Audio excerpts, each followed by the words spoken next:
channel. This is Clarice, ang inyong number one. At for today's video ay ibibigay ko na sa inyo yung pinaka-update dito kay V+. At alam niyo naman mga kautang, sa previous video ko ay pinag-usapan natin talaga itong si V+, dahil sinubukan ko talaga mismo ang pag-utang dito dahil 2,000 yung offer niya sa akin, nababayaran ko raw sa loob ng 4 months.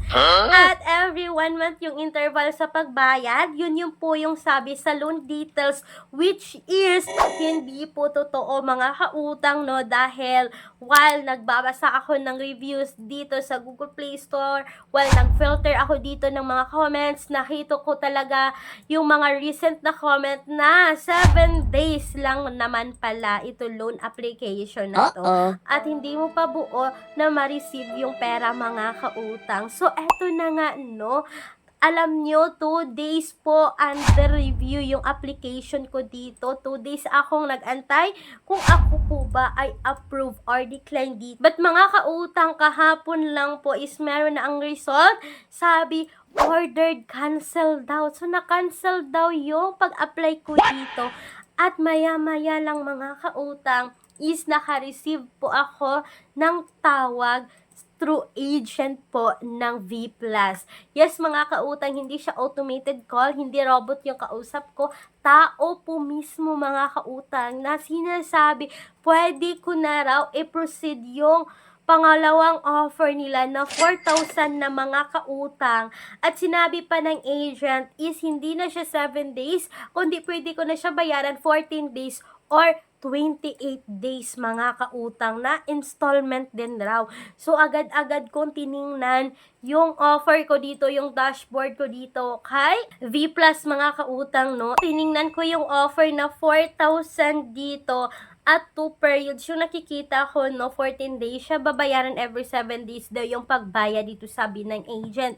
Kaya alam ko mga kautang, no, ko, i-click ko naman, clinic ko na yan yung pag-apply dito kasi gusto ko talaga subukan itong si V+ to see if magkano nga ba yung loan deduction ng 4,000 kasi mga kautang dito sa loan details nila is hindi mo talaga buo makikita yung loan details. Yung loan amount po lang yung makikita mga kautang, yung offer nila at yung terms sa pagbayad dito. Makikita ko dito mga kautang, no, na meron pong 600 na service fee itong si V+.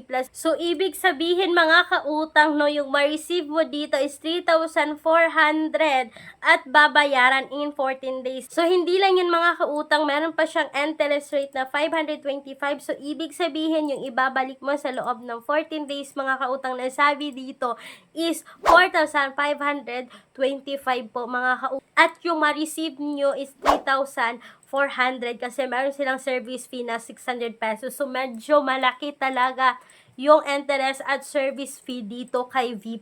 At ito na nga mga kautang, no, yung isa pang dahilan bakit ko tinuloy yung pag-utang dito kay V+.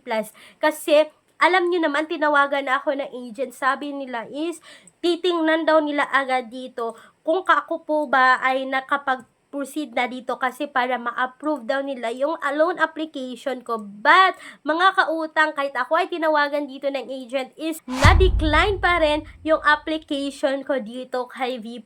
At thankful naman ako mga kautang na na-decline yung application ko dito kasi nga sobrang laki ng interest at wala talagang assurance mga kautang for me, no, kasi kahit tinawagan ka na ng agent nila is hindi pa rin na-approve yung application mo. So, ibig sabihin, kahit anong text yan ng mga agent po mga kautang na makapag-proceed ka na dito, is hindi po siya na-approve din mga kautang. So, sana po ay nakatulong itong quick review ko about kay V+.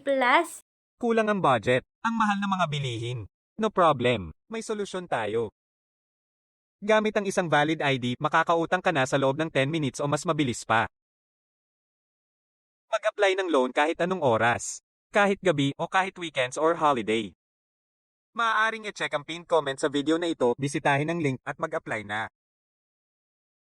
Please, wag kayong maiinganyo kung kayo rin ay tatawagan ng agent to proceed the 4,000 na offer nila kasi ang lalaki naman din pala ng mga service fee at interest dito. At bago ko nga tapusin, kung kayo ay employed or self-employed, kayo ay nagtuturo sa mga private sector, kung kayo po ay isang doktor, sa mga private hospital, mga kautang or mga nurses, at naghahanap kayo ng bank personal loan na nag-o-offer na minimum of 20,000, maximum of 2 million pesos. Yes, mga kautang, you can email me right away, clariza@gmail.com. At ito po lahat yung mga requirements na kakailanganin.